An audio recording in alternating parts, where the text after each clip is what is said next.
सियासत के मैदान से, जहां कायद मुस्लिम लीग नून मियां मोहम्मद नवाज शरीफ ने अवामी जलसे से खिताब करते हुए कहा कि मुल्क की तरक्की करने पर नतीजा जेल में डालकर मिला।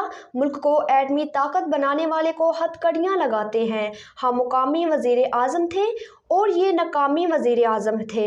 सरदार ताहिर महमूद की इस रिपोर्ट में। ननकाना साहिब में इंतखाबी मुहिम के हवाले से मुनक्ता जलसे से खिताब के आगाज में नवाज शरीफ ने कहा है कि मैं आज जलसे में शरीक लोगों के जज्बे को दाद देता हूँ।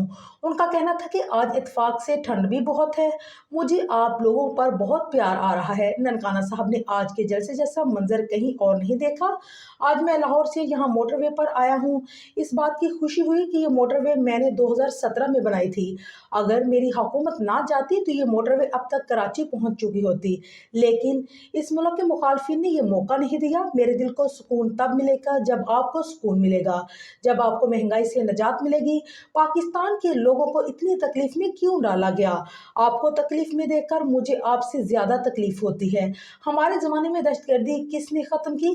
कराची का अमन किसने बहाल किया? 4 रुपए की रोटी किसके जमाने में थी? 50 रुपए की चीनी किसके जमाने में थी? नवाज शरीफ ने कहा कि इस्लामाबाद, पेशावर, मुनसेहरा, मुल्तान किसने मोटरवेज बनाई? नतीजा जेल में डाल दिया गया। नवाज शरीफ से दुश्मनी इस बात की थी कि उसने 18-18 घंटे की लोड शेडिंग खत्म की। आज भी चीनी 50 रुपए की होती, आज भी बिजली के बिल कम होते। आज लोग बिलों की वजह से कितने परेशान हैं। ये सब नवाज शरीफ के जाने के बाद हुआ।